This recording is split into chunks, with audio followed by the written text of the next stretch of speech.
Good afternoon, students. Your professor, Dr. O'Malley, is entering in this presentation, is launching his boat, so to speak, into uncharted waters. So together, let us hope that we will be able to convey to you a significant amount of material in 20th Century Ireland. As I indicated in my message earlier today, this is the beginning of my first YouTube video lecture. I'm going to cover the remainder of the Easter rising topic, and then segue into the wars of liberation topic and focus on the Irish War of Independence, 1990-1921. Now, the YouTube that I'm creating, you should be able to access the lecture itself with myself in it. You won't be able to speak to me, but nevertheless you'll hear me, and that will be done. You'll go into YouTube to access that. Ideally, you will have the PowerPoints, which are online in Sakai, for the topics by your side. I'm hoping, I'm photographing this presentation at 12:51. At 12:51. Your YouTube video should be available by 3 p.m. today. Secondly, as I indicated in my message to you today, each of you should immediately email me your cell phone number and the address to which I will send hard mail with, that is to say, some important class materials. For example, I'll be sending you the outlines that I'm following as I'm presenting these topics. So that's very, very important. Enough said. Let's get into the remnant of the rest of the Easter Rising lecture. When we last met, I had discussed the oncoming crisis of the conscription question, the spring of 1918. Lloyd George, British Prime Minister, targeted up to 150,000 Irish men who were said to be available for military service. There's widespread Irish resistance. John Dillon, for example, led the Irish Party out of the House of Commons. On April 18th, there was a huge anti-conscription meeting, and the principal figure at that meeting was the head of the Volunteers, the head of Sinn Fein, Eamon de Valera. It should be noted that the Catholic bishops objected to conscription, as did the trade unions. And while Lloyd George had the authority to conscript, he didn't do it, recognizing the danger that it would set off untold disorders in Ireland. However, the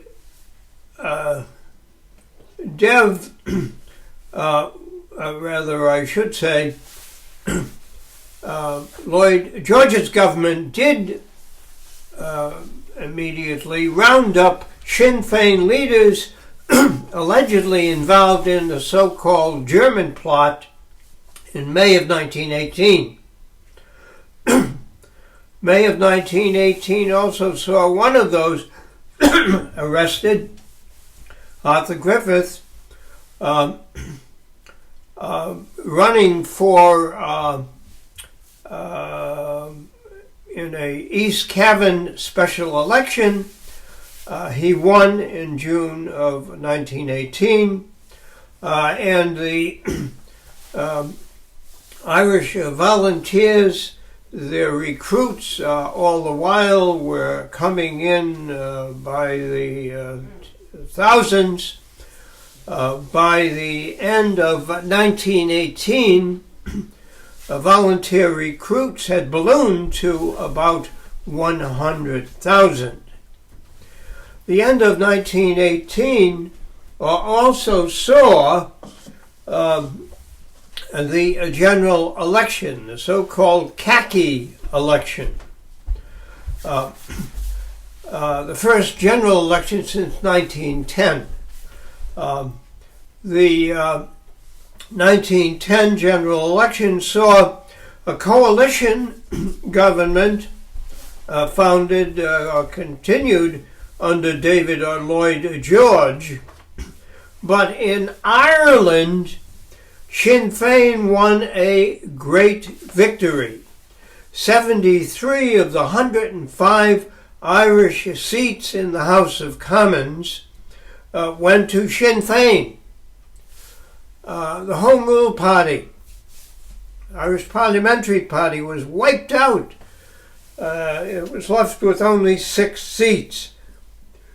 The rest of the total 105 Irish seats in the House of Commons were won by Unionists, mainly in the north of Ireland.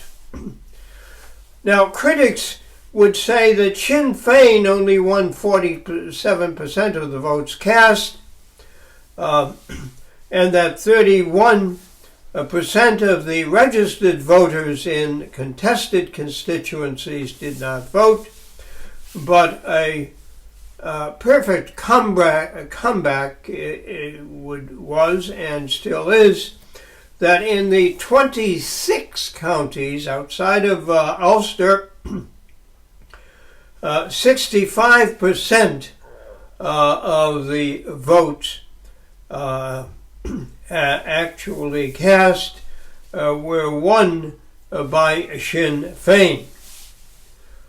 I'm finishing my outline of the Easter Rising and the rise of Sinn Féin by quoting a leader of the Sinn Féin party, open quote, "The people have voted Sinn Féin.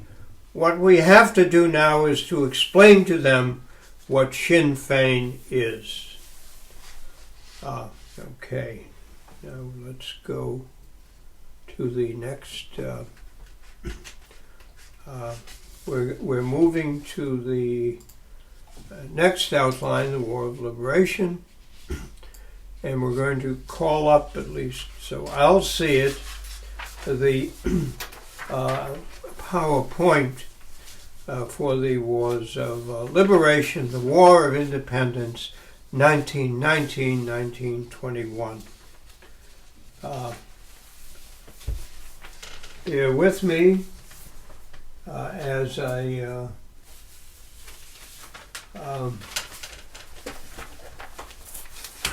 turn to the War of Independence.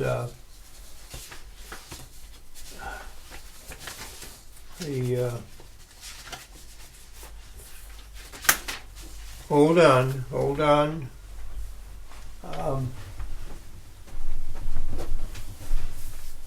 War of Independence.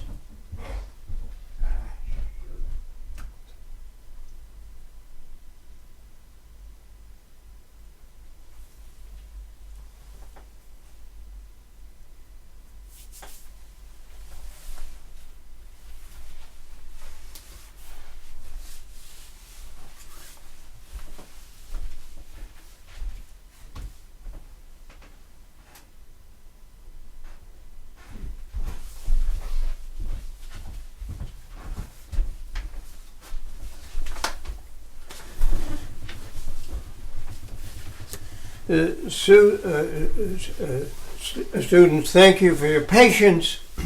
I'm now going to discuss from my outline that you should receive in the mail the Wars of Liberation, the War of Independence, 1919, 1921.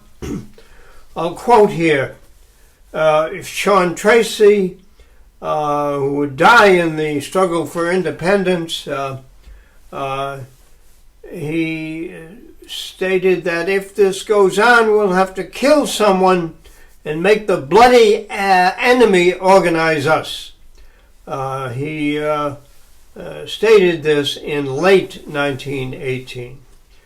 But anyway, let's move on to the begin by the looking at the aftermath of the Sinn Fein victory in the general election of 1918. The Sinn Feiners did not go to Westminster. Rather, they established Dáil Éireann, in other words, the Assembly of Ireland, in 1919. The first session of Dáil Éireann was held at the Mansion House in Dublin on January 21st, 1919. Those who showed up were only the only ones who showed up were the deputies.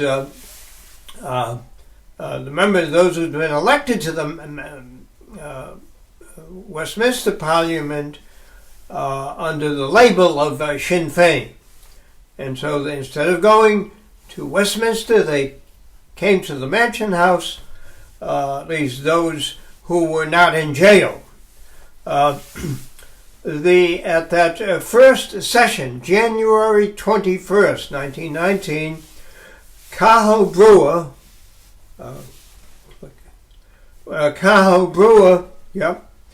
was elected provisional president. That day, the Dáil Éireann approved a provisional constitution, declared the independence of Ireland under an Irish republic, sent a message to the free nations of the world, welcoming them and urging them to recognize the republic. And there was also a democratic program that was promised. That day, the Dáil Éireann set up the machinery to run an independent Irish government. As I said, they ratified the republic. They selected delegates to go off to the Paris Peace Conference that would be meeting at Versailles to bring the curtain down on World War I. Now, how did the British government react? Cautiously. understand that the Doyle intended to establish a new government by moral force and not through violence. Lloyd George, how did he respond? He ordered the release of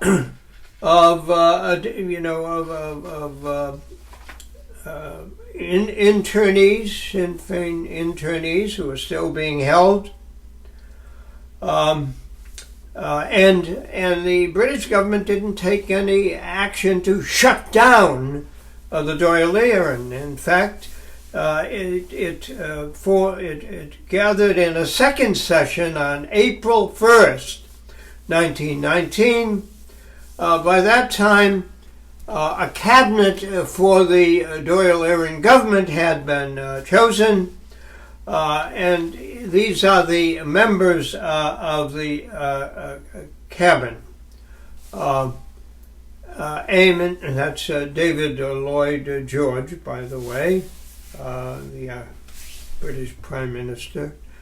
The second section, let's see. No, go back. Okay, second session. Eamon de Valera was chosen president. Arthur Griffith, Minister for Home Affairs and Deputy President. Michael Collins, Finance Minister. Carl Brewer, Minister for Defense. William Cosgrave, Local Government Minister. Count Plunkett, father of executed Joseph Plunkett, Minister for Foreign Affairs. The only woman in the cabinet, Constance Markovitz, Minister for Labor. Owen MacNeill, one of the founders of the Gaelic League, Minister for Industries. And Robert Barton, a Protestant landowner, Minister for Agriculture. Now,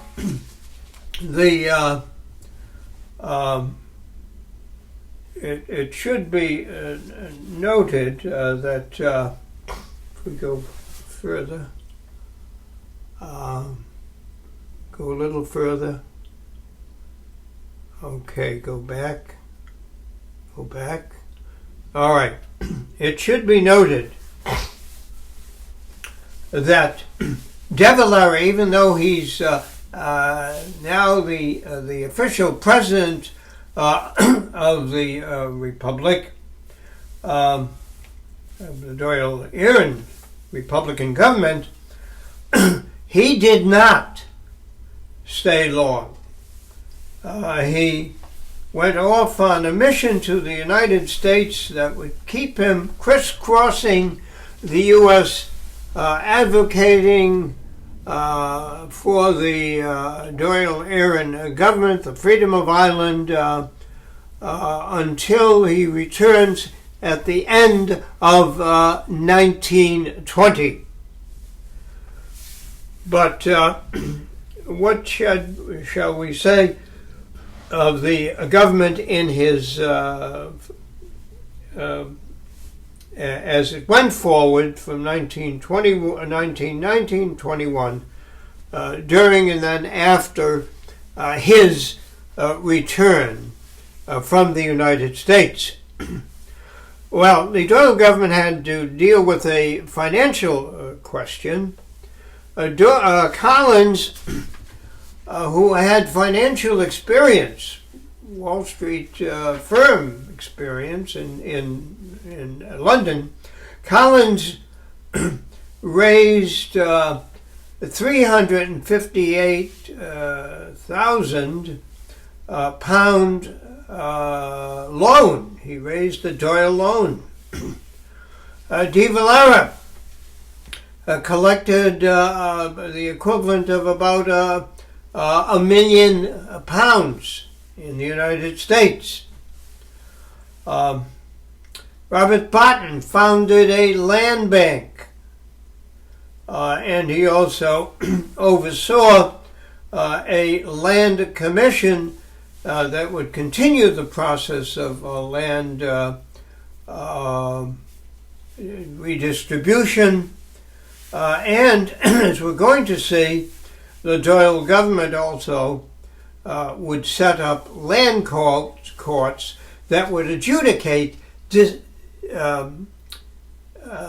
disputes regarding landed property. Indeed, the Doyle government set up a new judicial system made up of arbitration courts. The magistrates were respected local figures. By the truce of 1921, 900 parish and 70 district courts, as well as a Supreme Court, had been established by the Doyle government.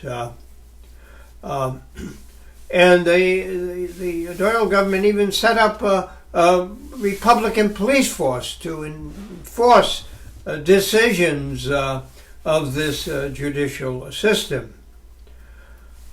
Then it should be noted in the local government elections of 1920 that were held throughout the United Kingdom, the majority of the seats in local government were won by Sinn Fein, and they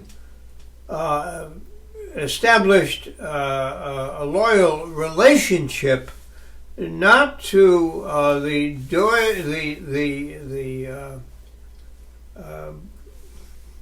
royal government in Westminster, no, rather to the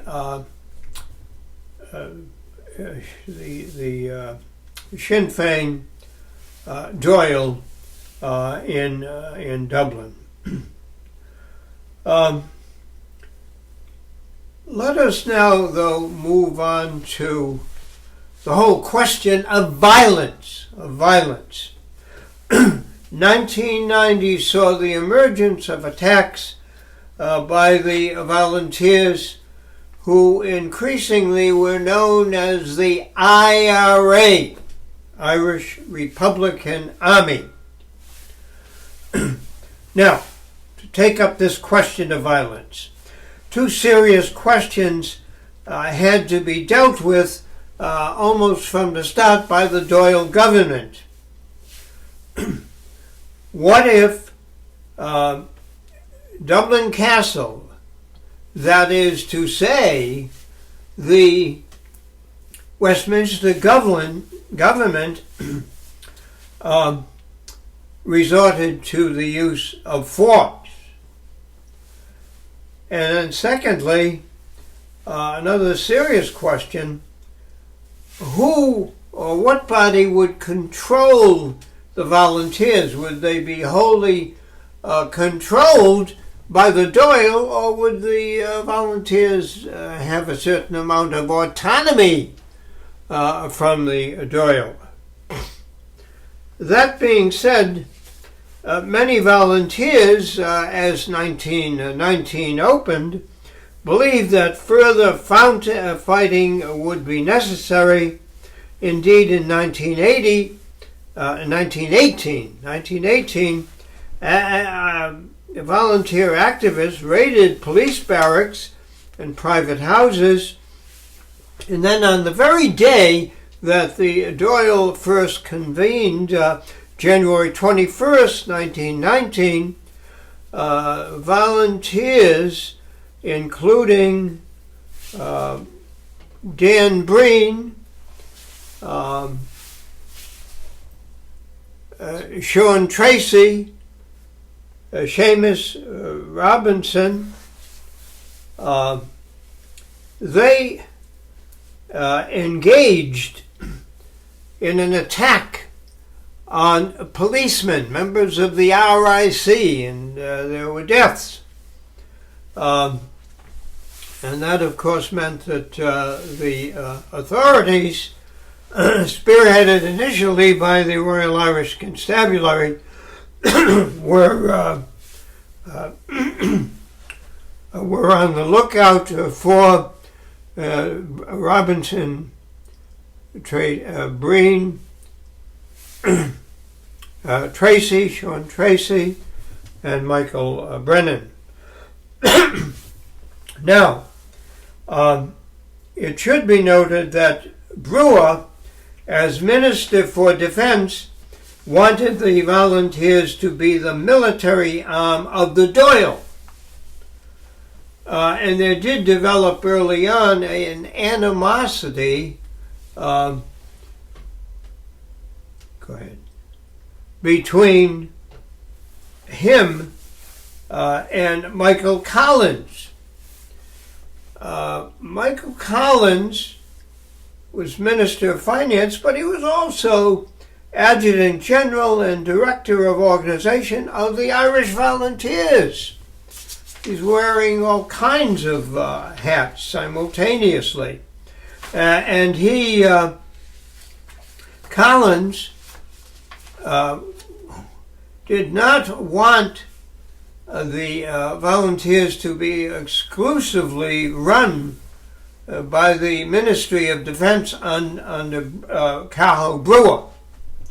And it should be noted that Collins was also serving, interestingly enough, as head of the underground secret society, the Irish Republican Brotherhood. So again, Collins, Minister of Finance, officer in the Irish Volunteers, and head of the secret society of the Irish Republican Brotherhood.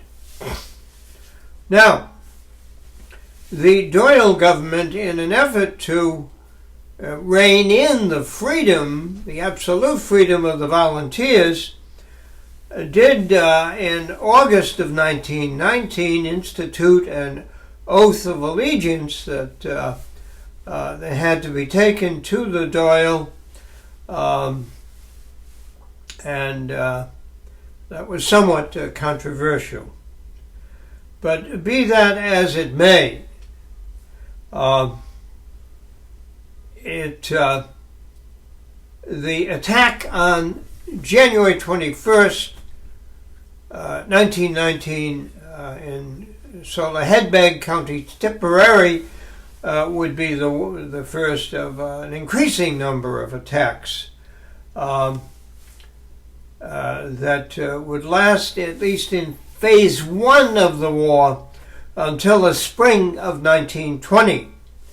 In that first phase, the IRA would be attacking Royal Irish Constabulary Barracks. To do what?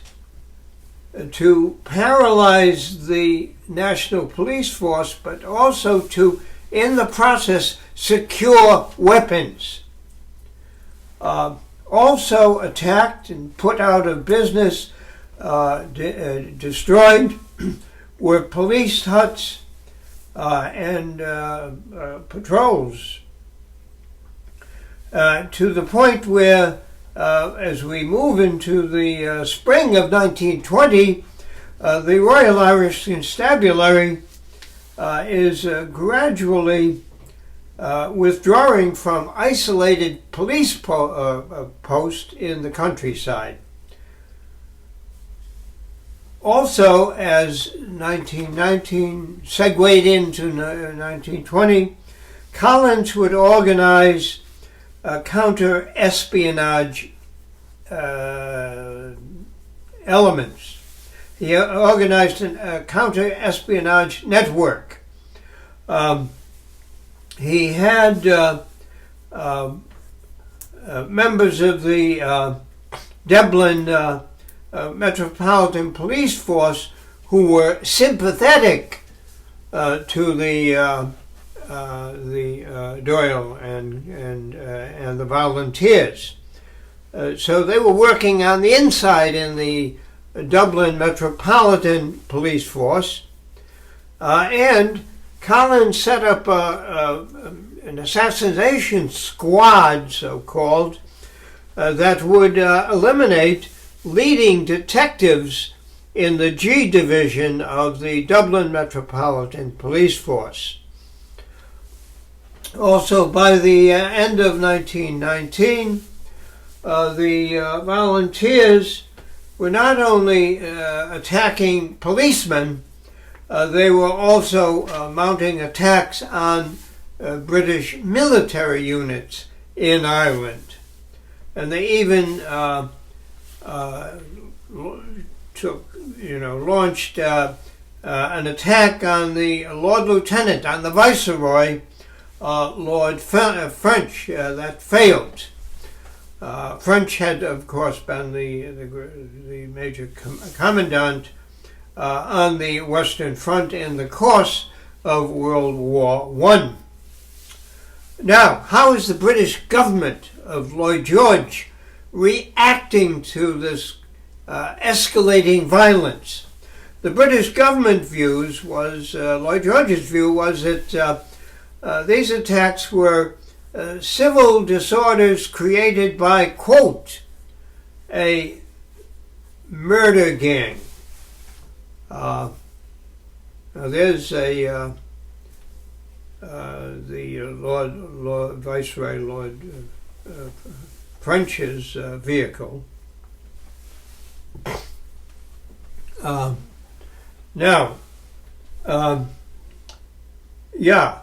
So that's Lloyd George's view. It's a murder gang. These are criminals. Indeed, in September of 1919, the Dáil itself was proclaimed an illegal body. That meant that the various ministers of the Dáil had to go underground in conducting their the business of their ministries, and to a certain extent they were still able to do it. Now, it should be noted that by early 1920, Lloyd George his government is not only cracking down on the Dáil, proclaiming it as an illegal body, but he's offering a kind of olive branch to Irish Republicans, Irish nationalists. That took the form of the Government of Ireland Act of 1920. It's David Lloyd George's homeroom skill. It granted limited self-government in Ireland, and indeed it was to become law in late 1920. Now, the Government of Ireland Act of 1920, this is extremely important. It's different from the previous three home rule schemes. For one thing, it set up two home rule parliaments.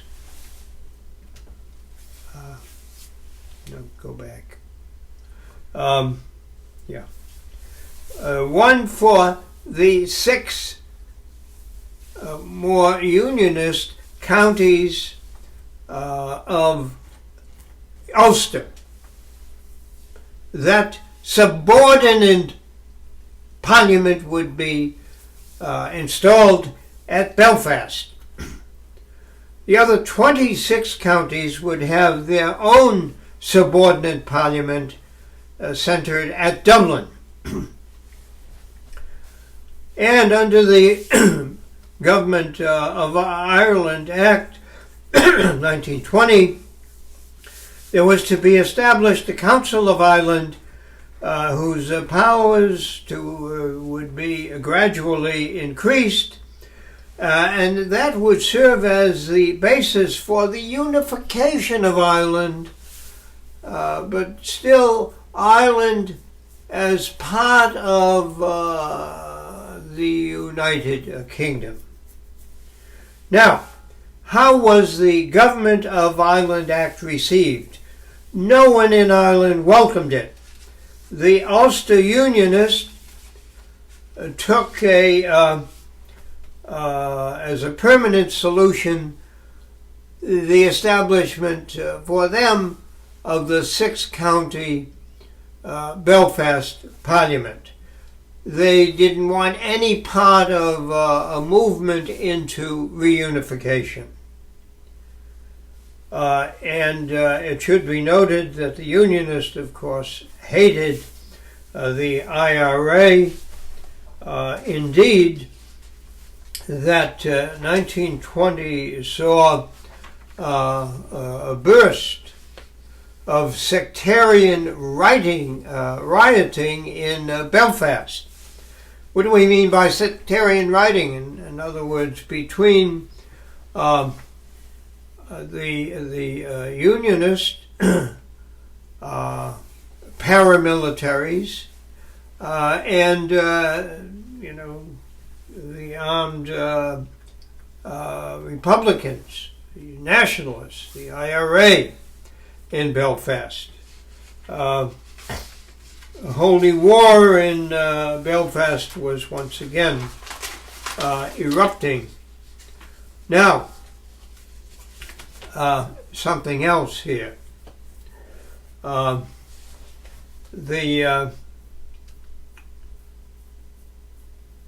We noted that the IRA violence directed against the police and increasingly targeting British troops, that Lloyd George was responding with conciliation, the Government of Ireland Act, but he's also responding with force.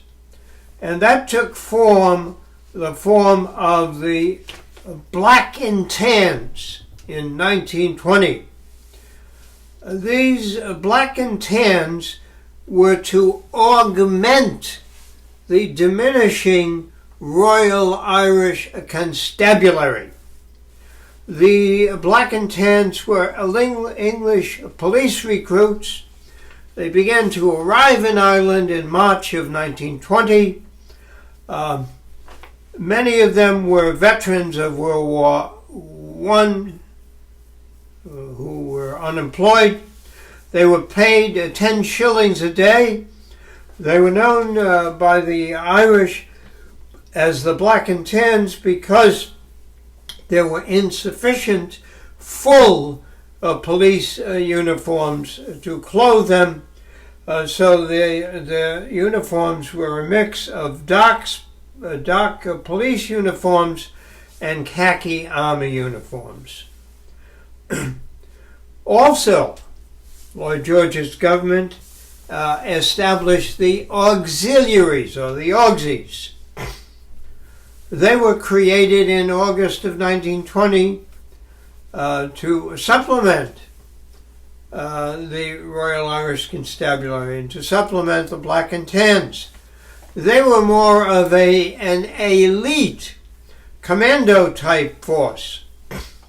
These were, unlike the Black and Tans, ex-British Army officers who'd been officers in World War I. They were paid £1 a day. Lloyd George also shifted leadership in Ireland to military men. The chief secretary became Sir Ham Greenwood, military background. Regular military forces were placed under General Sir Neville Macready, and the commandant of the Royal Irish Constabulary, who was appointed, was another military man, General H.H. Tudor. And the number of British troops in Ireland was significantly bolstered. By late 1920, there were 30,000 regular soldiers in Ireland. There were, regular members of the Royal Irish Constabulary, supplemented by the Black and Tans and auxiliaries. The police force in totem totaled 11,000. Having to deal with these 30,000 regulars, regular soldiers, and 11,000 police, there were roughly armed and active IRA who numbered about 3,000. Okay. Now, here's a look at the auxiliaries and the emblem of the Royal Irish Constabulary. Is Sir Hammer Greenwood, who again would be the Chief Secretary. Next. On the left would be General Sir Neville Macready, and the police commander on the right, General H.H. Tudor. The guerrilla warfare waged by the IRA ramped up, intensified in 1920. What do we mean by guerrilla warfare? In other words, there's no front line. The IRA, when they were in action, wore no uniforms. And it should be noted that the attacks on the police, and especially on the Black and Tans, saw a rather terroristic response. Remember, Black and Tans, many of them, most of them had served in World War I. So it was indeed difficult to strain their nerves. And so they are come to be viewed as terrorists by Irish civilians. And the IRA is increasingly seen as defenders of public safety. As we move out of 1920 into 1920, the conflict seemed designed to be stalemated. Macready wanted Lloyd George's government to declare martial law. Lloyd George was unwilling to declare martial law at first, but eventually he gave Macready certain powers of arrest and internment. And indeed, in December of 1920, in January of 1921, Munster and part of Leinster was placed under martial law. Simultaneously, late 1920, early 1921, the IRA, confident of local support, began to carry out a number of well-planned ambushes in West Cork at Kilmichael, under a veteran, believe it or not, of the British Army in World War One, Tom Barry, volunteers November of 1920 that killed Michael. They attacked and decimated security forces that killed Michael. In response, the Black and Tans moved to a higher level of what shall we say, terrorism. So from late 1920, we're seeing again a war of reprisal and counter-reprisal. So the IRA would strike. The police forces, spearheaded by the Black and Tans and the auxiliaries, would take reprisal, and then the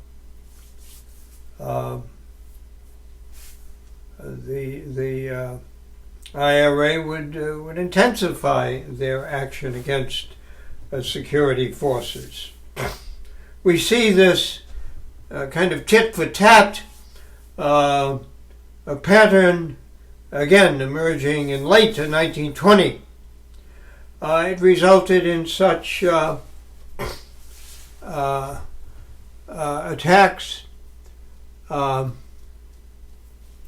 in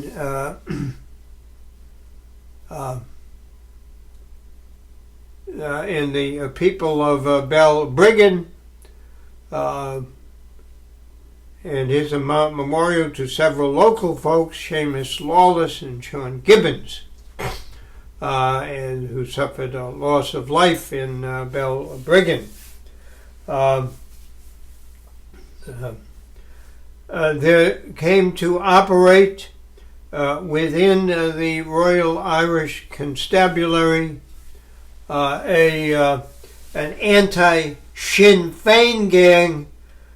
They would operate as essentially an assassination squad. But again, the IRA response created a vicious circle of violence. There were several memorable developments in late 1920 that bear notice here. In October 1920, the anti-Sinn Fein gang invaded the home of the Lord Mayor of, well, I should say, they had previously arrested the Lord Mayor of Cork, Terence McSweeney. He was incarcerated in England, and in October of 1920, he starved himself to death. Hunger strike, which is going to be used by the Irish. I might, little footnote here, there were those in England during World War II who went on hunger strikes against the war. Be that as it may, it became a major practice of the IRA. McSweeney's body was brought back to Ireland.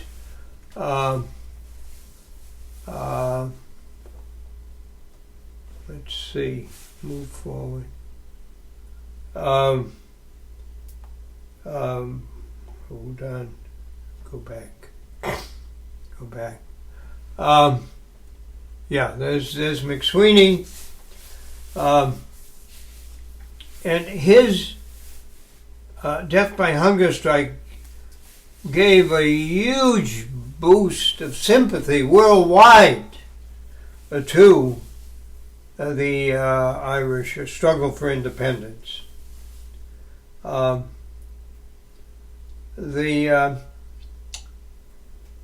November of 1920, a young student who participated in a raid in Dublin, he was a college student. He was hanged in spite of efforts to secure commutation, given his youth, his status.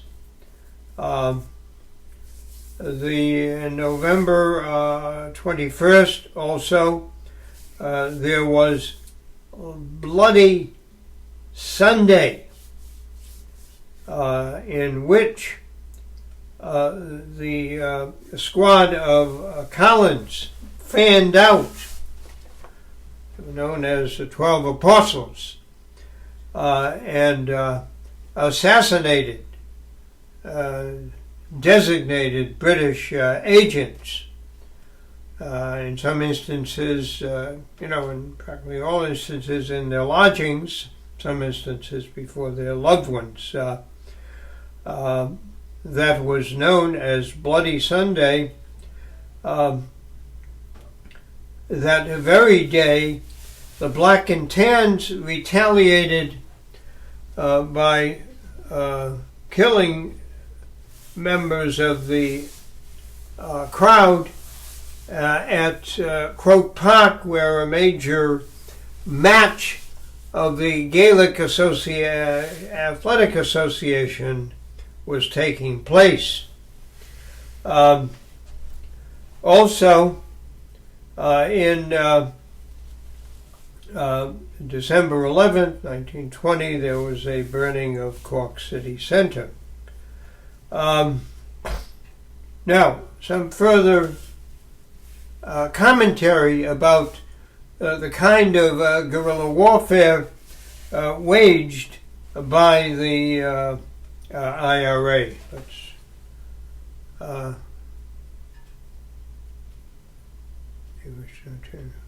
Burning of Cork. Let's go on to next. Okay, hold on there. We should note that in 1921, the flying columns made their appearance. These were major tactics in the final phase of the War of Independence. What are flying columns? They are heavily armed bodies moving rapidly through the countryside, making surprise raids, and then melting away, living off the land, obviously out of uniform. Flying columns operated mainly in southern and western counties from Galway to Wexford. These guerrilla tactics via the flying columns, the best known were headed up by Tom Barry, Ernie O'Malley, whose book, Army Without Banners, would be you'll be reading in the last week, really the fourth week of our online version of History 414.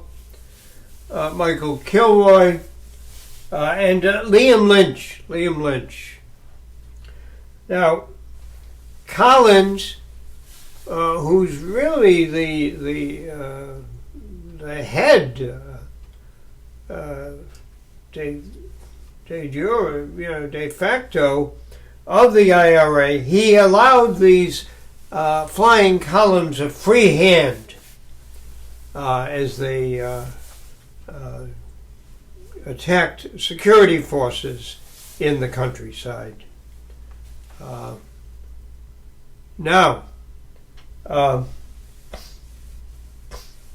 Now, as fighting intensified, many Anglo-Irish landowners closed their houses and left for England. In the spring and summer of 1921, several of these big houses were burned by the IRA.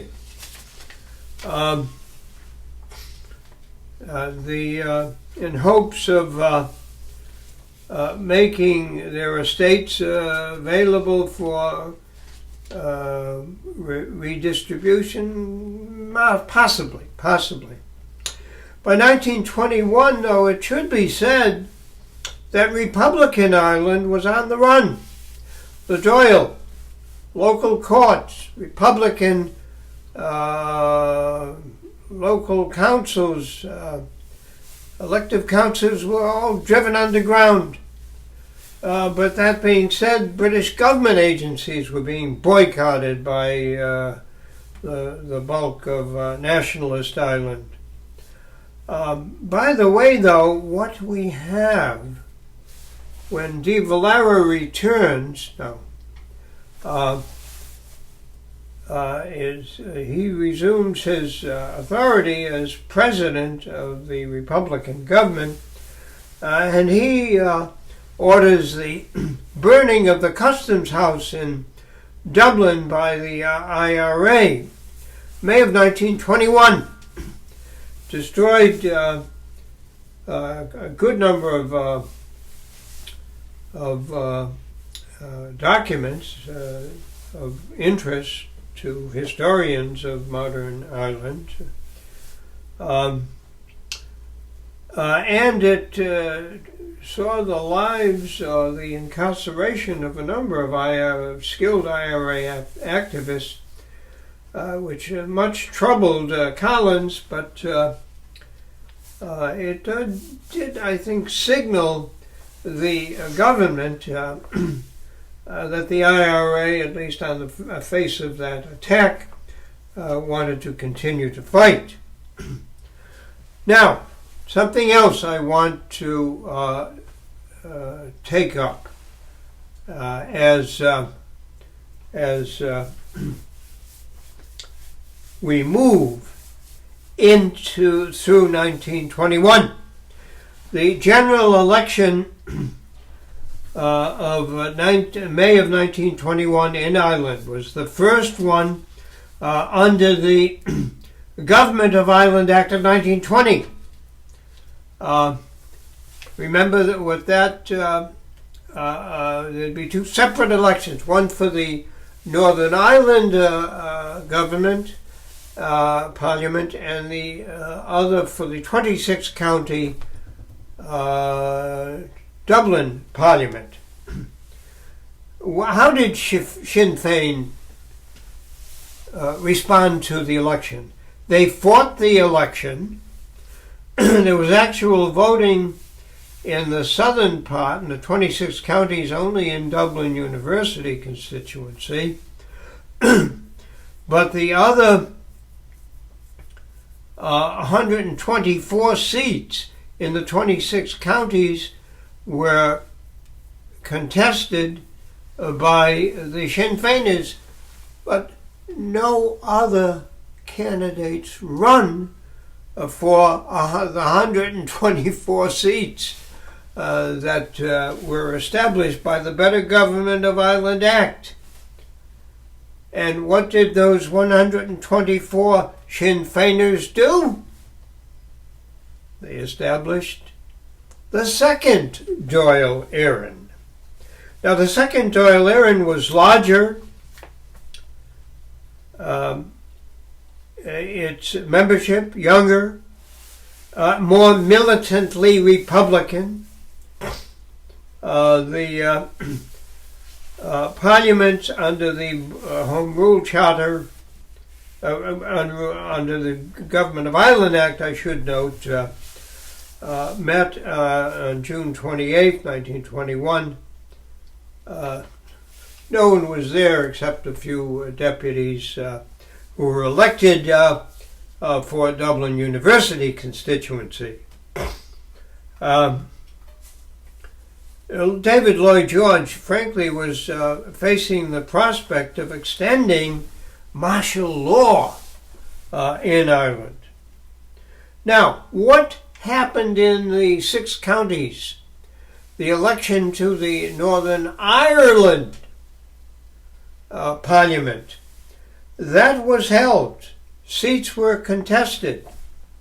The results, interestingly enough, 40 Unionists, in other words, Protestants, 6 Sinn Feiners won seats, and 6 Nationalists, who were essentially home rulers. The Northern Ireland Parliament met on June 22nd, 1921. James Craig, who was the voice of Ulster Unionism, was elected Prime Minister. He was a very wealthy distiller and had been the chief aide to the Ulster resistance before World War I to the Third Home Rule Act. Now, so we've got the Government of Ireland Act failing to bring peace to Ireland. But there was movement to a truce, in fact, taking place. From late 1920, British public opinion was increasingly uneasy about Ireland. There were British liberals that were critical of the Lloyd George government's effort to crush the insurgency. Also amongst the British, there was concern about the rising cost of dealing with the volunteer and Sinn Féin rising. The cost was in the neighborhood of 20 million pounds a year. And indeed, David Lloyd George was forced to admit that his government was fighting a national liberation movement. And he was faced with 2 options. He could crush the volunteers, crush the Dáil, all out, no holds barred, or he could secure through negotiations an end to the violence.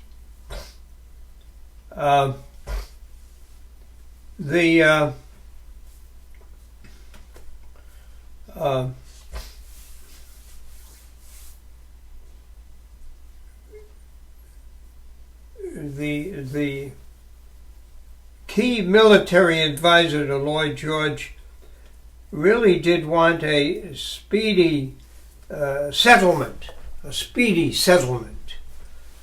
of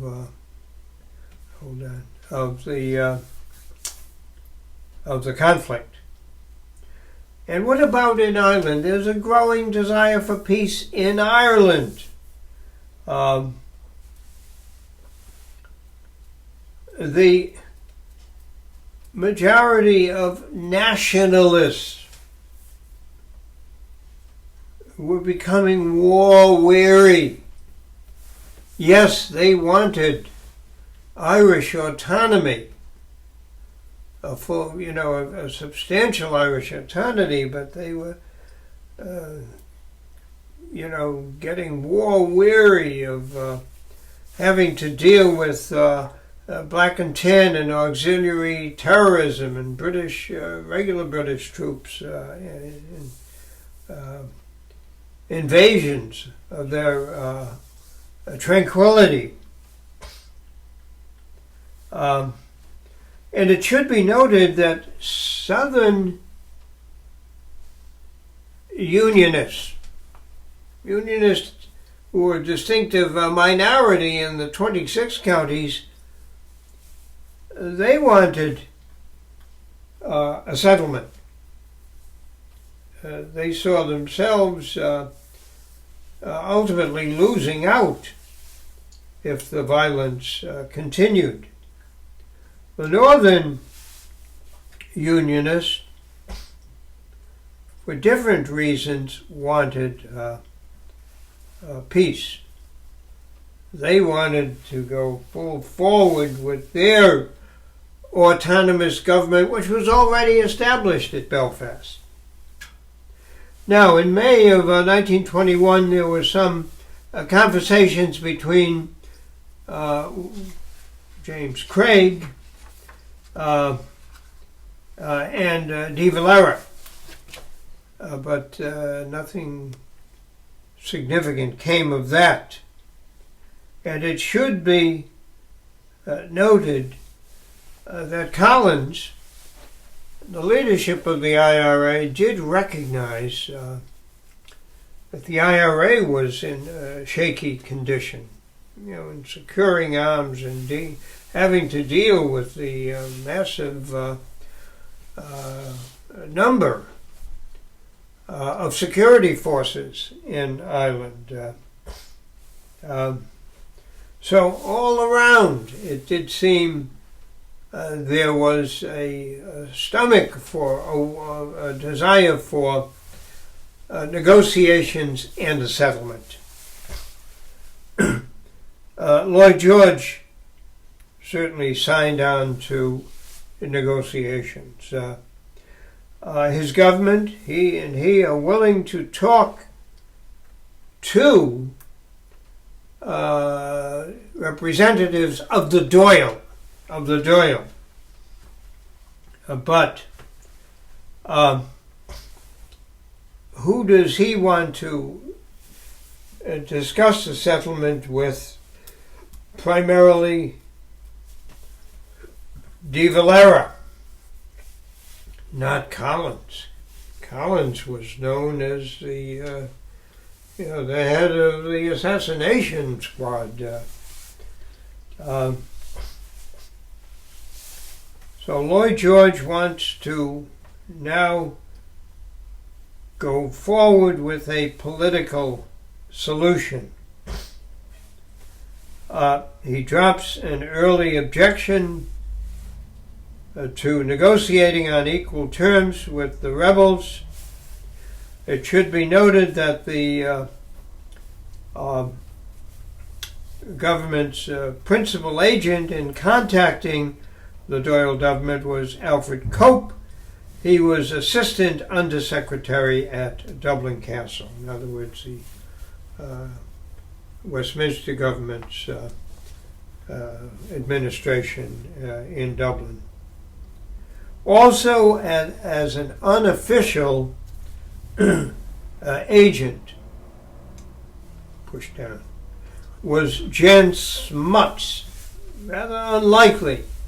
He had been an official of the Africana, the Boer government, that the British had destroyed, but then conciliated in the Boer War of 1899, 1901,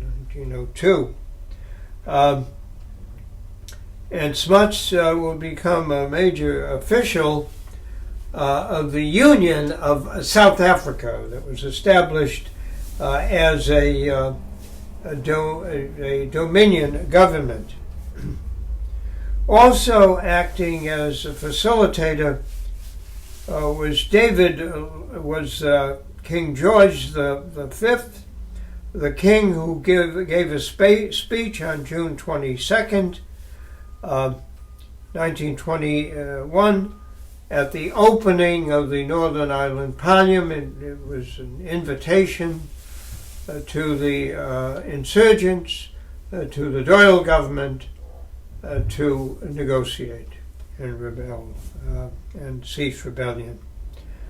So the government negotiated a truce that went into effect on July 11th, 1921. It was a moral victory for Sinn Fein. It's also a triumph for the Irish and British public opinion. And I'm concluding here my narrative. In my next presentation, the assignments for which are again online, that segment will involve a look at the treaty and the Civil War. Now, again, you have your assignments for that.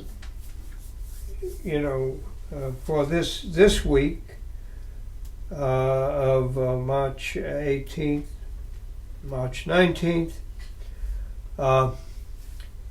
the built around the Easter Rising, at least that portion of the Easter Rising